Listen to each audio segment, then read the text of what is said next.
Hello बच्चों, आप सभी का स्वागत है कॉन्सेप्ट एकेडमी 707 पे। मैं हूं आसिफ खान और ये पहला लेक्चर है क्लास नाइन्थ का। क्लास नाइन्थ ही वो पहली क्लास है जहां से आप सीबीएसई बोर्ड में, मैं सीबीएसई बोर्ड की ही अभी बात कर रहा हूं। तो सीबीएसई बोर्ड में आप क्लास 9 से ही साइंस तो पढ़ते हैं, जो कि एक ही बुक है अगर देखा जाए एनसीईआरटी की। लेकिन इस साइंस में तीन चीजें आपको पढ़नी होती हैं: फिजिक्स, केमिस्ट्री एंड बायो। अगर आप आईसीएससी बोर्ड से हैं तो आप ये सब्जेक्ट सेपरेट क्लास 6 से ही पढ़ते हैं, और कहीं ना कहीं थोड़ा सा एडवांस में वो टॉपिक पढ़ते हैं जो सीबीएसई थोड़ा लेट में पढ़ता है। बात उसकी नहीं है, बात है कि हम जो चैप्टर पढ़ने वाले हैं वो आप किसी भी बोर्ड में हो, सीबीएसई हो, आईसीएससी हो, स्टेट बोर्ड हो, ये चैप्टर बहुत कॉमन है और ये केवल क्लास 9th को ही हेल्प नहीं करेगा आपके लिए, बल्कि ये क्लास 11 का भी एक फाउंडेशन आपके लिए रेडी करेगा। जो हम क्लास 9th में पढ़ते हैं वही चीजें आपको क्लास 11th में मिलती हैं, और थोड़ा सा एडवांस, मतलब इसी का मॉडर्न थोड़ा सा कॉन्सेप्ट आगे मिलता है। यहाँ पे इस चैनल पे आपको मैथ्स, साइंस के लेक्चर्स मिलेंगे, और जो क्लास 10th में लेक्चर्स में डाल रहा हूँ उसका तो मैंने एम बता दिया है कि क्या है। अभी आप 9th में हैं, आपका कोई बोर्ड नहीं है, कोई आपको बोर्ड एग्जाम नहीं देना है, लेकिन इसका मतलब ये नहीं है कि हम चीज़ें बहुत ही लाइटली लें, हल्के में लें। अक्सर बच्चे ऐसा लेते हैं। बच्चे करते क्या है कि वो 9th और 11th बहुत ही हवा में पढ़ते हैं, क्योंकि उनको लगता है इससे क्या। जबकि अगर आप फ्यूचर में कोई भी कंपटीशन, मेडिकल में चाहे आप नीट की बात करो, आईआईटी की बात करो, किसी यूनिवर्सिटी का एंट्रेंस लो, वहां पर ये 9th 11th का सिलेबस आपसे पूछा ही जाता है। और फिर अगर आपका ये 9th का फाउंडेशन वीक रह जाता है, 9th के कॉन्सेप्ट वीक रह जाते हैं, तो आपका 11th भी खुद ब खुद खराब हो जाता है। यानी 9th की जो पहली सीढ़ी है वो आगे कनेक्टेड है 11th से, और 9th अगर आपने खराब कर लिया तो 11th भी बर्डश्योर आपका खराब होगा। और फिर ये 9th 11th की खराब होने की वजह से आपका कंपटीशन भी बेकार होगा। फिर आप चाहे कोटा जाओ, कानपुर जाओ, दिल्ली जाओ, कहीं भी जाओ, किसी भी कोने में जाओ, एक बार बुनियाद खराब होने के बाद उसको मजबूत करने में काफी वक्त लग जाता है। तो ये जो हमारा चैनल है कॉन्सेप्ट एकेडमी 707, हमारा मेन एम ही यही है। बहुत सारे चैनल्स हैं यूट्यूब पे, बहुत सारे टीचर्स हैं, मुझसे अच्छे टीचर्स हैं। हमारा एम है कि मैं आपके जो ये कॉन्सेप्ट है, बेसिक कॉन्सेप्ट है, मैं इस तरह से पढ़ाऊं आपको कि फिजिक्स आपको दुनिया का सबसे आसान सब्जेक्ट लगे। और ये है भी। डेली लाइफ में आप इसे देख सकते हो, फील कर सकते हो, बशर्ते है थोड़ा सा पढ़ा जाए, लेकिन ज़्यादा सोचा जाए। पढ़ो कम, सोचो ज़्यादा। Read less, think more. तो फिर आप 9th और 11th अच्छा कर सकते हैं, और फिर आपका जो फ्यूचर में कोई भी कंपटीशन देने का सपना है वो पूरा होगा। तो बहुत ज़्यादा मैं टाइम ना लेते हुए आपको आज क्लास 9th के फिजिक्स के पहले चैप्टर मोशन में ले जाना चाहूँगा, क्योंकि बहुत ही मज़ा आने वाला है आपको इसमें। ओके स्टूडेंट, तो वेलकम है आप सबका मेरे 9th के इस पहले लेक्चर में। तो आप जहाँ भी हो इस समय, अपने कमरे में बैठे हो, बाहर हो, छत पे हो, कहीं भी हो, आप अपने आसपास देखिए, इन योर सराउंडिंग। अपने आप आसपास देखिए, आपको बहुत सारी चीजें दिख जाएंगी। अगर मैं सपोज करूं कि आप एक रूम में हैं, तो रूम के अंदर टेबल, फैन, चेयर एक्सेट्रा, बहुत चीजें आपको ऐसे दिख जाएंगी। ये रूम के इनसाइड है। लेकिन अगर मैं रूम के आउटसाइड, रूम के बाहर देखूं, तो बहुत सारे आपको व्हीकल्स दिख सकते हैं चलते हुए, जिसमें आपका बस, साइकिल, ट्रेन हो सकता है, या कोई एनिमल है जो चल रहा है, मूव कर रहा है। ऐसी बहुत सारी चीजें हो सकती हैं जो जो आप देख सकते हो। पेड़ पौधे हैं, पेड़ लगा हुआ है गार्डन में, ठीक है। मैं बताना क्या चाहता हूं, ये जितनी चीजें आप देख रहे हो, जिनका अभी तक कुछ ना कुछ नाम आप जानते हो और किसी एक नाम से बुलाते हो, फिजिक्स में अब इन सबको हम कहेंगे ऑब्जेक्ट। यानी इनकी अपनी जो एक स्पेशल आइडेंटिटी है, पहचान है, उसे आप खत्म कर देते हैं और केवल ये हो जाएंगे ऑब्जेक्ट कहलाएंगे, बस, और कुछ नहीं है, ठीक है। तो फिर आपके कमरे के अंदर ये जो सामान रखा है, या कमरे के बाहर जो चीजें आप देख रहे हैं, जो भी देख रहे हैं, मैंने जो लिखे हैं उसके अलावा भी जो जो आप देख रहे हो, ये सब फिजिक्स में हो गए हैं ऑब्जेक्ट, ठीक है। उसके बाद आप इन चीजों को देखिए और साइंस को भूल जाइए। बहुत ही आम आदमी की भाषा में, लेमैन्स लैंग्वेज में मैं आपसे कुछ पूछूंगा और उसके आंसर आप दीजिए। मैं आपसे कहूं कि टेबल आपके कमरे में है, वो चल रहा है कि रुका हुआ है? कहोगे सर रुका हुआ है। फैन अपनी एक्सिस पे तो घूम रहा है, लेकिन वो पूरे कमरे में नहीं घूम रहा है, यानी मूवेबल तो है। चेयर आपका रेस्ट पे है। तो यहां पर अगर मैं मान लूं कि फैन ऑफ है, मतलब ये घूम भी नहीं रहा है, तो ये जो मैंने ऑब्जेक्ट लिखे ऊपर, ये मैं मान सकता हूं कि ये रेस्ट पे है। और रेस्ट पे होने का मतलब कह सकता हूं कि ये ऑब्जेक्ट रुके हुए हैं, ठीक है। फिर अगर मैं कमरे से बाहर देखता हूं कि बस है, साइकिल है, ट्रेन है, और मैं मान रहा हूं कि ये चल रहे हैं, तो मैं कह सकता हूं कि ये मोशन में है, यानी ये चल रहे हैं। कोई जानवर भी हो सकता है, हालांकि पेड़ तो रेस्ट पे है। तो एक आम आदमी की नजर से जब हम देखते हैं, तो ये जो मैंने 1 पे लिखा और ये 2 पे लिखा, जो जो 1 पे लिखा है ये सब रेस्ट पे है, और जो यहां पे लिखा 2 पे, ये सब मोशन में है, यानी मूव कर रहे हैं। अब मैं आपसे कहूं कि ये जो बात है, ये पूरी तरीके से सही है, ये एक ऑब्सोल्यूट ट्रूथ है।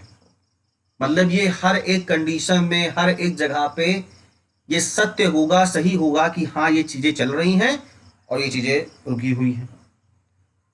तो आपका जवाब क्या होगा, यस और नो?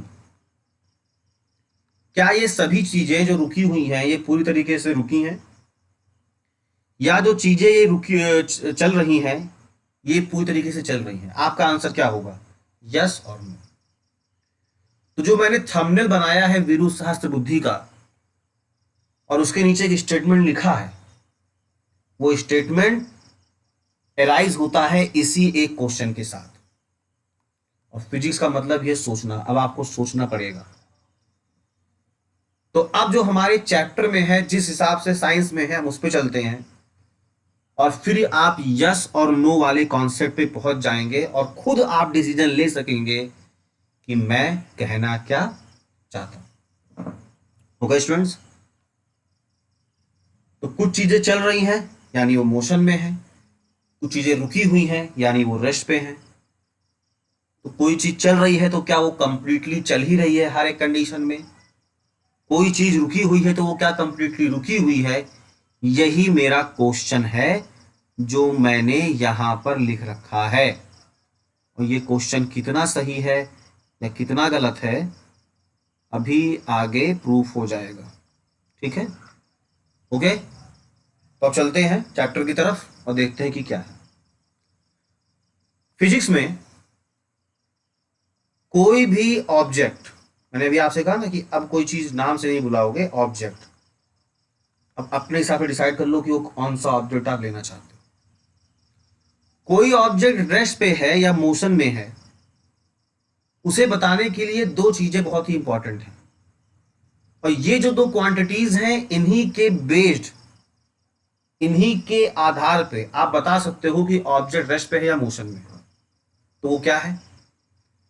पहली चीज तो है टाइम, और फिजिक्स में, साइंस में टाइम का बहुत ही इंपॉर्टेंट है भाई। क्या कह सकते हो टाइम का इंपॉर्टेंट नहीं? टाइम का बहुत इंपॉर्टेंट है सर। आप एलकेजी में थे, छोटे बच्चे थे, गले में थर्मस टांग के स्कूल जाते थे बॉटल पानी का। आज बड़े हो गए हैं, आज नाइन्थ में हैं, कल टेंथ में जाएंगे। हर इंसान बोलेगा बेटा टेंथ है पढ़ ले। तो क्या है, टाइम का ही तो खेल है। और एक टाइम आएगा मर भी जाएंगे, सबको मरना है दुनिया में। मतलब चीजें जो हमारे साथ हो रही हैं विद रिस्पेक्ट टू टाइम ही चल रही हैं। और फिजिक्स में कोई भी क्वांटिटी हमें डिफाइन करनी है, फिलहाल हम मोशन की ही बात कर रहे हैं, तो पहली चीज जिसपे बेस्ड हम किसी ऑब्जेक्ट के मोशन को डिफाइन करेंगे वो है टाइम। ओके, तो फिजिक्स में मोशन का डिफिनेशन क्या है आपकी क्लास में? वो ये है, if an object changes its position with respect to time, then the object is in motion। बस इतनी सी डिफिनेशन है। ठीक है, क्या लिखा मैंने, ध्यान दीजिए आप। मैंने कहा एक ऑब्जेक्ट है, ठीक है, लेट्स सपोज इसे कि एक बुक है ऑन द टेबल। ठीक है, तो ये मान लीजिए टेबल है और इसके ऊपर ये बुक रखा हुआ है। ठीक है, अब ये जो ऑब्जेक्ट है चेंजेस इट्स पोजीशन, पोजीशन मतलब जिस जगह पे रखा हुआ है, मान लीजिए इसकी पोजीशन है ए, जहां पर है उसकी पोजीशन है, changes its position with respect to time. मतलब मेन बात क्या है कि सपोज आपने अपनी घड़ी देखी और घड़ी में हो रहे थे 9:50। अब 9:50 पे ऑब्जेक्ट है ए पर, टेबल के एक पॉइंट पे है पोजीशन ए जहां पर वो रखा है। फिर आपने देखा 9:52 पर, और फिर आपने देखा कि बुक पहुंच गया कुछ यहां पर पोजीशन बी पर। तो अगर ऑब्जेक्ट की पोजीशन चेंज हो रही है, यानी वो ए से बी पर पहुंच रहा है विद रिस्पेक्ट टू टाइम, यानी कुछ 2 मिनट के बाद, तो ये आपका ऑब्जेक्ट मोशन में कहलाएगा।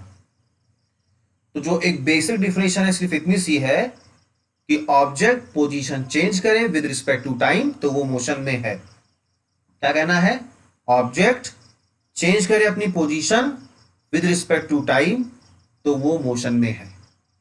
यहां पे मैंने टेबल के लिए पोजीशन बताया है, और भी पोजीशन बताने के क्या तरीके हैं मैं धीरे धीरे आपको कॉन्सेप्ट में आगे ले जाऊंगा, जो कि और डेप्थ नॉलेज होगी। अभी केवल इंट्रोडक्शन पार्ट हम चल रहे हैं। तो मैं उम्मीद करूं कि आपको डिफिनेशन में प्रॉब्लम नहीं होगी। ये डिफिनेशन एग्जाम में टीचर पूछ भी लेता है, what when object is motion, या मोशन डिफाइन करो।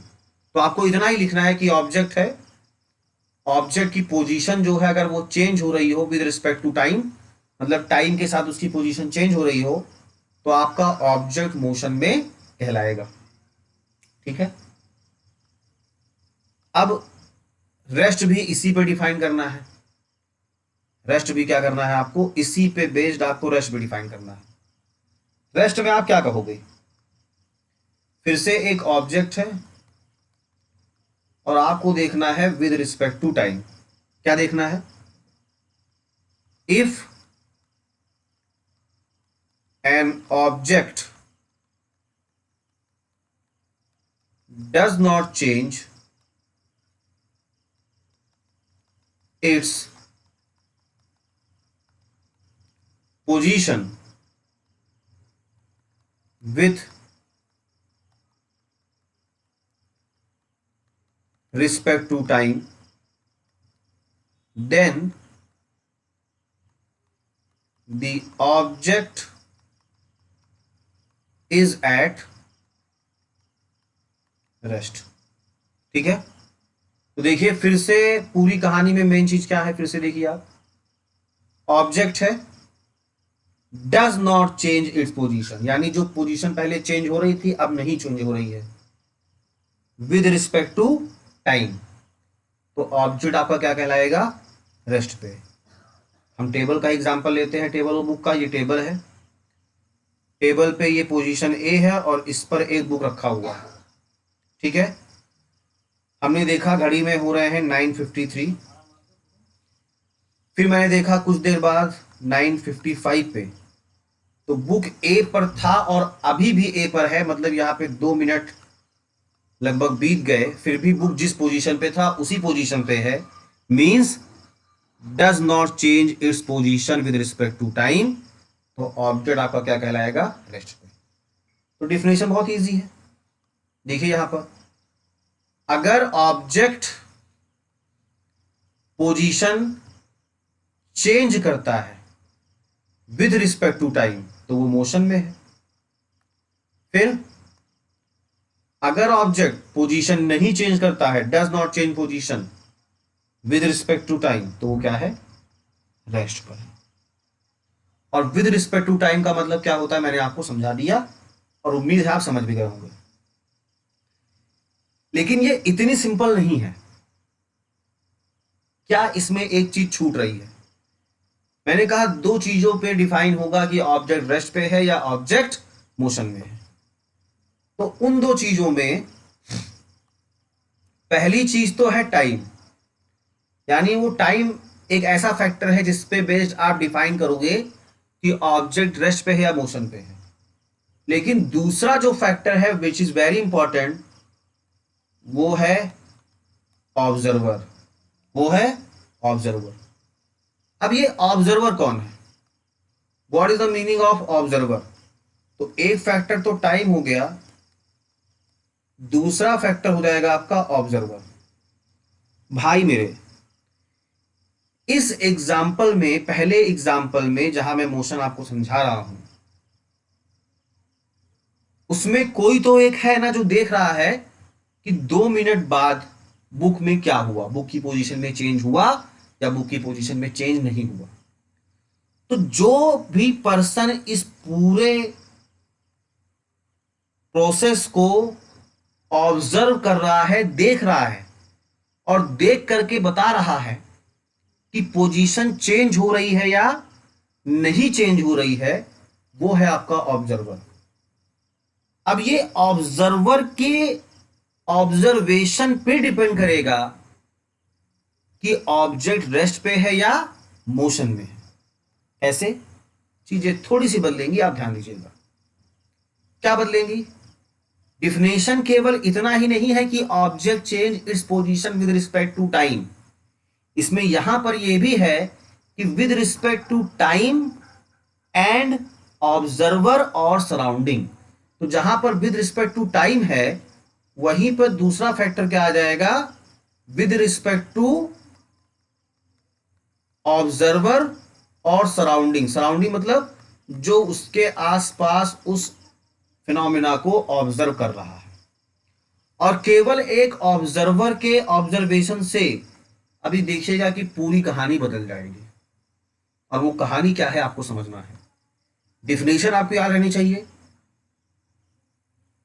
कि मोशन क्या है, when an object changes its position with respect to time and observer। Observer मतलब ये मान लीजिए मैं यहां पे खड़ा हूं और मैं अपनी घड़ी में देख रहा हूं और मैंने देखा पोजीशन चेंज हो गई, टाइम मैंने देखा तो मैं ऑब्जर्वर हूं, और टाइम देखा with respect to time change हो गई, मतलब ऑब्जेक्ट मोशन में था। सेम चीज यहां पर भी मैं खड़ा था या आप ही खड़े थे, देख रहे थे, जो ऑब्जर्वर है, और टाइम देख रहे थे और टाइम के साथ हमने देखा कि ऑब्जेक्ट की पोजीशन चेंज नहीं हुई, तो ऑब्जेक्ट क्या है, रेस्ट पर है। ठीक है। अब इस कहानी को थोड़ा सा और डेप्थ में जानने की कोशिश करेंगे और फिर समझेंगे कि क्या है वायरस का कहने का मतलब जो मैंने थंबनेल में आपको दिखाया है। ठीक है, देखते हैं। तो एक मैं केस ले रहा हूं, सिचुएशन ले रहा हूं। ये जो ऑब्जर्वर है वो जिस पॉइंट पे होगा, जहां पर सिचुएटेड होगा, उस पॉइंट को हम रेफरेंस पॉइंट कहेंगे। आप मेरा वीडियो देख रहे हैं, जिस कैमरे के सामने, मोबाइल, लैपटॉप, जिसके भी सामने बैठे हैं, जहां बैठे हैं, वो आपका रेफरेंस पॉइंट है, जहां से आप देख रहे हो। तो हर एक ऑब्जर्वर जहां पे प्रेजेंट रहेगा, जहां से उस इंसिडेंट को ऑब्जर्व करेगा, वो उसका रेफरेंस पॉइंट होगा। ज़्यादा भी इसको परेशान मत होइएगा, आगे डिटेल में आएगा। फिलहाल ऑब्जर्वर जहां पे होगा, रेफरेंस पॉइंट होगा। एक मैं केस ले रहा हूं, आपको समझना है। और दो दोस्त हैं, क्या कह लीजिए, दो भाई हैं। कोई कहेगा सर हमेशा भाई का एग्जाम्पल लेते हैं, चलिए बहनों का एग्जाम्पल ले लेते हैं, बेटी बचाओ बेटी पढ़ाओ के तहत। तो बहुत ही मिलता जुलता मैं नाम लूंगा, थोड़ा सा ओल्ड लगेगा आपको, लेकिन ठीक है। दो बहनें हैं, सीता और गीता। ठीक है, और दोनों पढ़ती हैं स्कूल में। ठीक है, रोज अपने स्कूल बस से स्कूल जाती हैं। एक मॉर्निंग में क्या हुआ कि बस आई। जब बस आई तो अब मैं सीता को केवल लिखूंगा एस से और गीता को लिखूंगा जी से। ठीक है, तो पहले एक सुबह स्कूल का टाइम है, ये है सीता और ये है गीता। बस आई और गीता जो कि टाइम से रेडी थी, वो बस पकड़ ली, यानी वो बस के अंदर चली गई। तो बस के अंदर जाके वो बैठ गई। अब यहां पर गीता बाहर नहीं है। ठीक है, आई बात समझ में। और सीता लेट थी, जब तक वो आती आती बस छूट चुकी थी, यानी बस चल रही थी। यहां पर मैंने केस 1 लिख रखा है। इस केस 1 में बस के बाहर, बस के बाहर है सीता और बस के अंदर है गीता। ठीक है, बोर मत होइएगा, ध्यान दीजिएगा बस। और पहले केस में गीता जो है वो ऑब्जेक्ट है। ठीक है, और सीता क्या है, ऑब्जर्वर है। तो सीता ने देखा, सीता ने क्या देखा, सीता ने देखा कि बस आगे जा रही है। सीता ने देखा कि बस आगे जा रही है और बस के अंदर है गीता, यानी बस के साथ गीता भी अंदर जा रही है। तो सीता, सॉरी, बाहर कौन है, सीता बाहर है। ठीक है, नहीं नहीं नहीं नहीं, थोड़ी सी गड़बड़ी हो गई लिखने में ही, क्योंकि बहुत चीज़ें मिक्सअप हो रही हैं। फिर से लिख देता हूँ, आप भी कंफ्यूज ना हो जाए। डायग्राम नीचे बना देता हूँ। ठीक है, देखिएगा हुआ क्या सिचुएशन के हिसाब से कि बस के अंदर चली गई गीता और सीता रह गई बाहर। सीता गीता को देख रही है कि बस के साथ वो आगे जा रही है, यानी सीता हो गई ऑब्जर्वर और गीता हो गई ऑब्जेक्ट। तो केस 1 अगर हम देखें तो सीता को गीता कैसे दिखाई पड़ेगी, Geeta is in motion, is in motion in forward direction, यानी सीता के अकॉर्डिंग, सीता जो ऑब्जर्वर है उसने देखा गीता की position with respect to time change हो रही है और वो आगे जा रही है। तो अकॉर्डिंग इन केस 1 क्या हुआ, by the reference point of Sita, Geeta is in motion in forward direction. Okay, it is clear. ये आपका हो गया ऑब्जर्वर और ये हो गया आपका ऑब्जेक्ट। और पहली लाइन केवल इतनी याद रखनी है कि जो आपने देखा, आप उस सिचुएशन में चले जाइए ना, आप चले जाइए वहां पर, अपने आप को यहां मान लीजिए, अपने दोस्त को यहां मान लीजिए। आप क्या देखेंगे, आपका दोस्त जो है वो मूव करते हुए आगे जा रहा है, यानी वो मोशन में, फॉरवर्ड डायरेक्शन में। कितनी सिंपल चीज है। सेकंड केस देखिए, सेकंड केस देखते हैं। तो सेकंड केस में बस के अंदर है गीता और सीता छूट गई है बाहर। अब जब सीता बाहर छूट गई तो सीता चिल्ला रही है, गीता बस रोको, गीता बस रुकवाओ। तो गीता ने पलट करके सीता को देखा। अब गीता जो है ये है ऑब्जर्वर, ठीक है, यानी ऑब्जर्वर कौन हो गया, गीता, और ऑब्जेक्ट कौन हो गया, सीता। और आपने हमेशा फील किया होगा कि आप बस में बैठ के जा रहे हो आगे, तो बाहर क्या दिखता है, पेड़ पौधे, रिक्शा वाला, ठेला वाला, सभी पीछे की तरफ जा रहे होते हैं। तो जो आप फील करते हो, देखते हो, केवल उसकी बात करेंगे। तो गीता को सीता कैसे दिखाई पड़ेगी, गीता को भी सीता दिखाई पड़ेगी मोशन में, लेकिन कहां, बैकवर्ड डायरेक्शन में, बैकवर्ड डायरेक्शन में। मीन्स अकॉर्डिंग टू गीता जो कि ऑब्जर्वर है, सीता भी क्या हो गई, मोशन में हो गई, लेकिन बैकवर्ड डायरेक्शन में। ठीक है, समझ गए आप। मैं फिर से रिपीट करता हूं। पहले सिचुएशन में सीता ने गीता को देखा कि गीता आगे जा रही है, जय मतलब according to Sita Geeta is in motion in forward direction. दूसरे केस में गीता ने सीता को देखा, क्या फील करेगी, गीता जा रही है आगे, तो सीता उसे पीछे जाती दिखाई पड़ेगी, यानी according to Geeta Sita is also in motion but in backward direction. Okay, अब देखते हैं केस थर्ड। केस थर्ड देखते हैं। केस थर्ड में क्या हुआ, बाहर कौन छूट गया था, बाहर छूट गई थी आपकी सीता, ठीक है। तो ये गीता जो बस में है, सीता जो छूट गई थी, सीता ने तेजी से दौड़ लगाई और ये भी बस के अंदर पहुंच गई। तो ये जीएस बन गया, जनरल स्टडीज नहीं, G for Gita, S for Sita.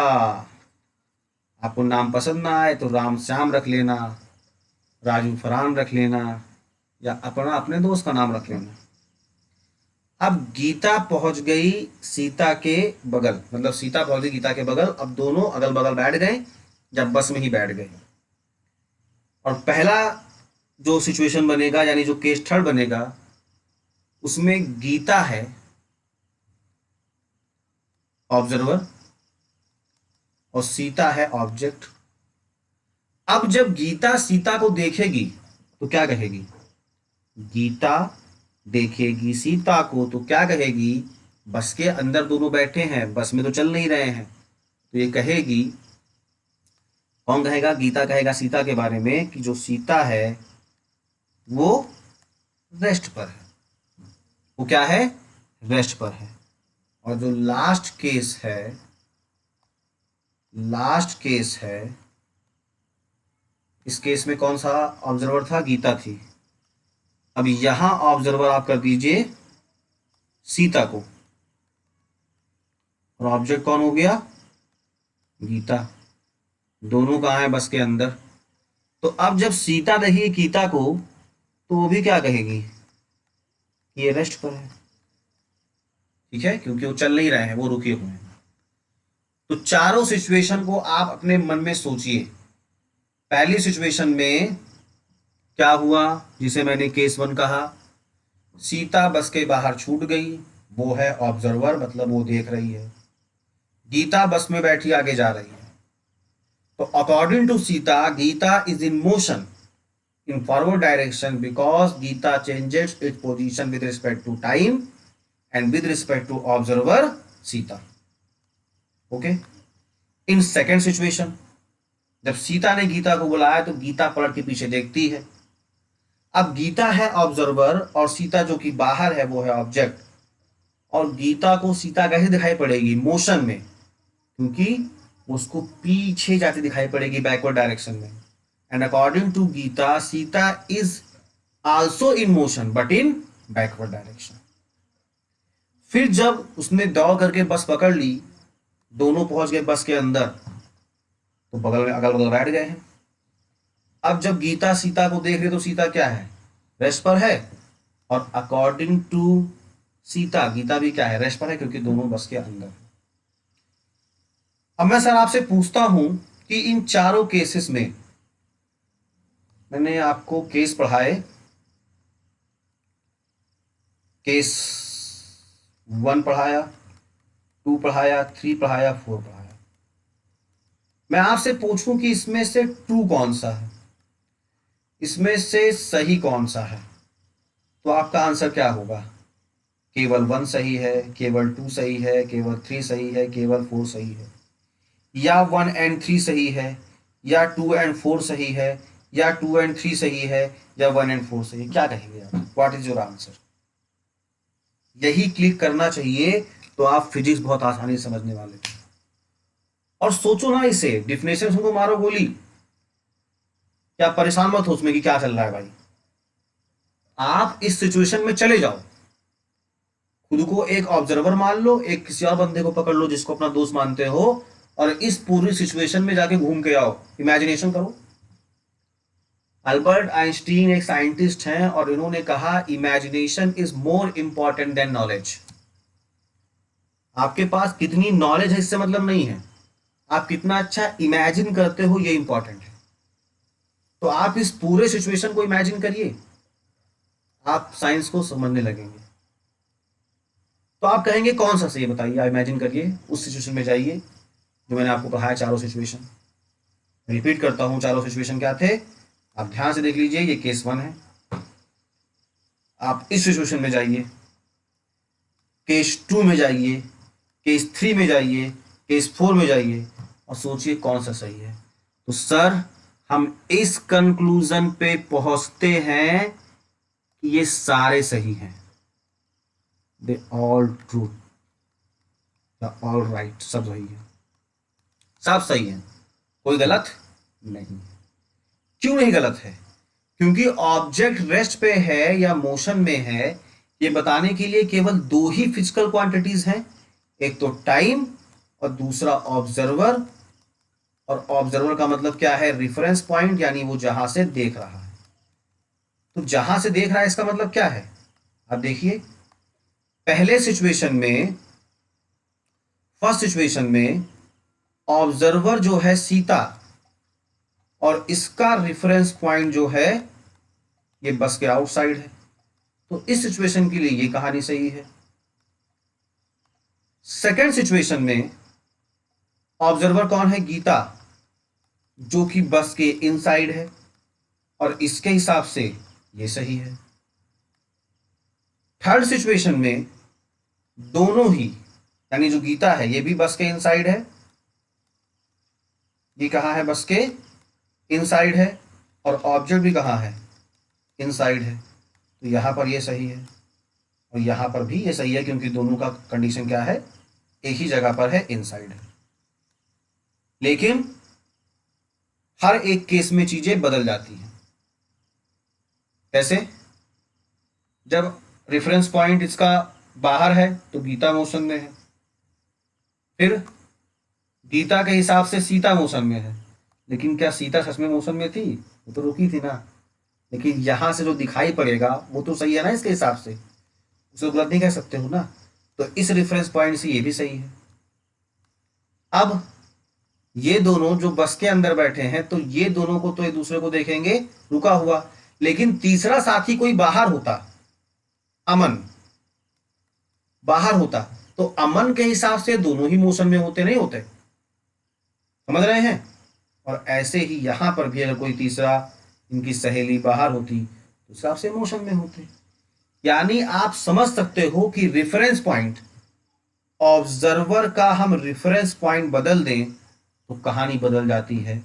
यानी रेस्ट और मोशन की कहानी केवल टाइम पे डिपेंड नहीं करती है, वो इस बात पे भी डिपेंड करती है कि जो ऑब्जर्वर है, जो इस पूरे सिचुएशन को देख रहा है, वो कहां से देख रहा है।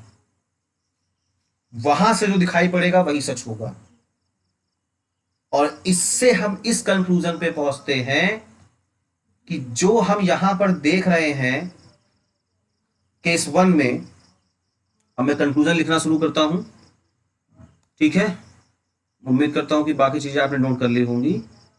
तो कंक्लूजन मैं कहाँ पे लिखूं? थोड़ा नीचे ही लिखता हूं, चलो यहाँ लिखता हूं।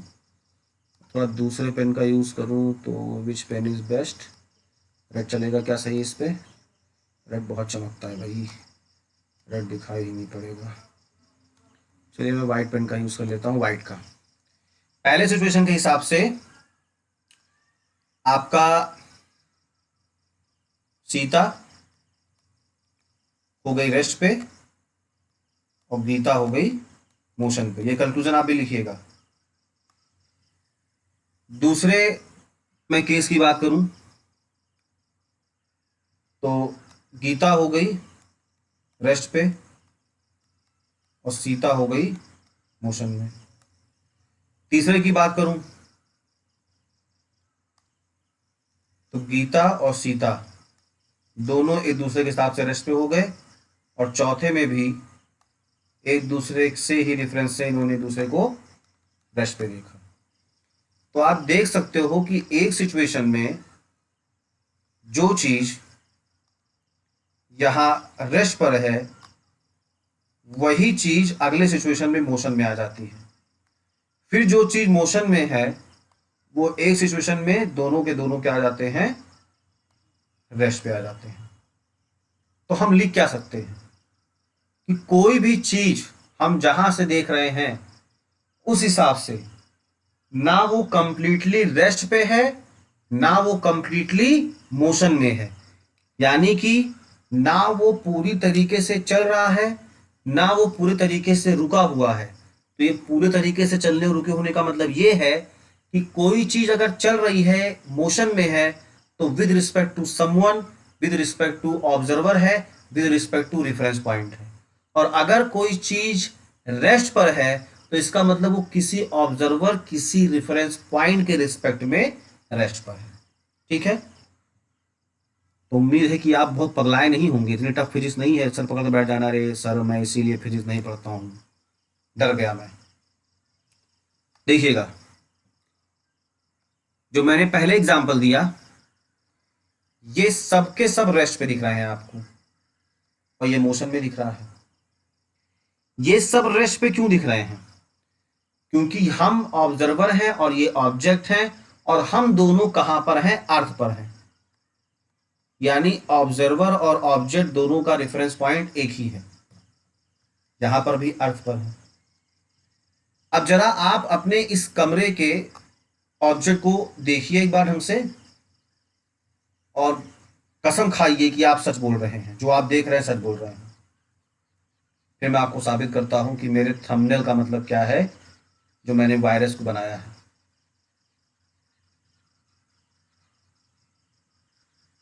ध्यान से देख लीजिए अपने कमरे के हर एक ऑब्जेक्ट को।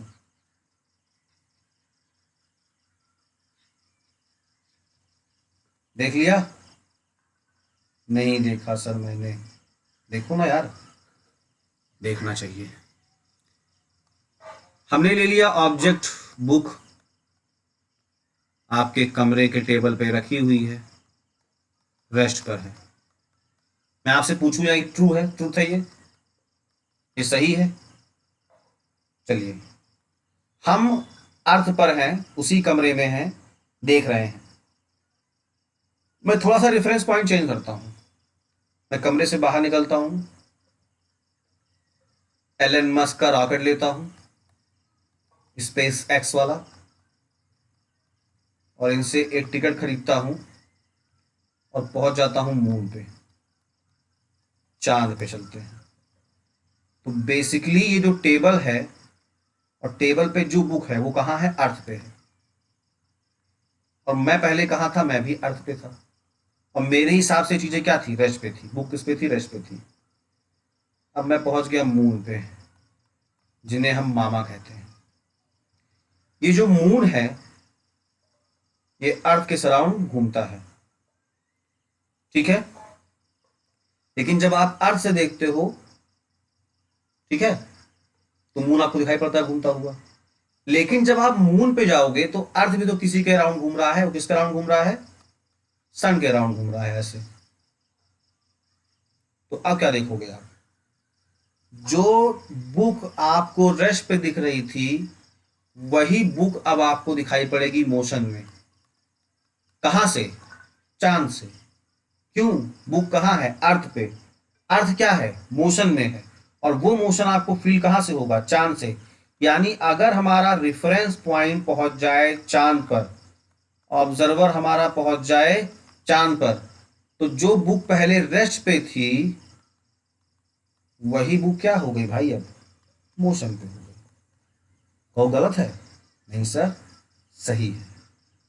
तो इस हिसाब से हम ये कंक्लूजन निकाल सकते हैं कि nothing is at absolute rest.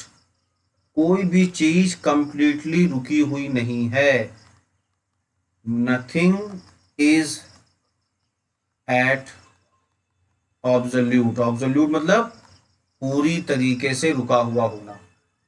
और ऐसे ही अर्थ पे कोई चीज चल रही थी तो किसी एक रेफरेंस पॉइंट से वो मोशन में होगी। तो nothing is at absolute rest और absolute motion in this universe. अभी यूनिवर्स का मतलब क्या है, हम एक सोलर सिस्टम में रहते हैं, एक प्लैनेट पे रहते हैं और बहुत बड़ा हमारा यूनिवर्स है। तो फिजिक्स के जो लॉज हैं वो ऐसा नहीं कि किसी एक कमरे से दूसरे कमरे में चेंज हो जाते हैं। जो लगते हैं वो एक सर्टेन कंडीशन में लगते ही रहते हैं। और जो मैंने बता दिया पूरे यूनिवर्स में लगेगा कि कोई भी चीज़ ना कम्प्लीटली रेस्ट पे है ना कम्प्लीटली मोशन में है। ये डिपेंड किस पे करेगा, दो फैक्टर्स पे। एक आपका फैक्टर हो जाएगा टाइम, एक आपका फैक्टर हो जाएगा टाइम और दूसरा फैक्टर हो जाएगा ऑब्जर्वर यानी रेफरेंस पॉइंट जहां से आप चीज़ों को देख रहे हैं। आई बात समझ में।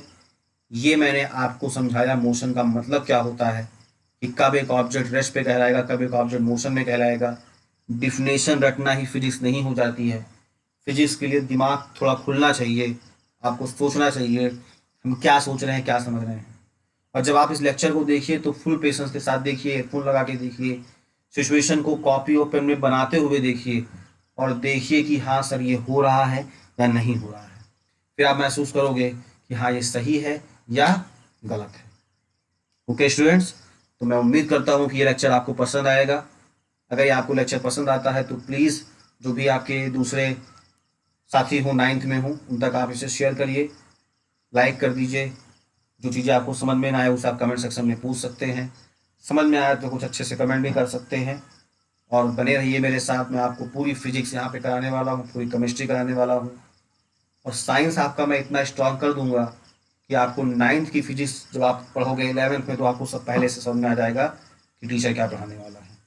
और इस सिचुएशन को बाकायदा आप फील करिएगा जा करके कि हाँ ऐसा होता कैसे, सोचिए आप। क्योंकि मैंने कहा ना, अल्बर्ट आइंस्टीन ने क्या कहा, imagination is more important than knowledge. Knowledge होना जरूरी नहीं है, आप इमेजिन कर सके उस नॉलेज को और सोच सकें वो सही है गलत है। Okay student, so thank you for joining this class. If you have any problem then ask me in the comment section and please like, share and subscribe this channel. Thank you. मैं हूं आसिफ खान।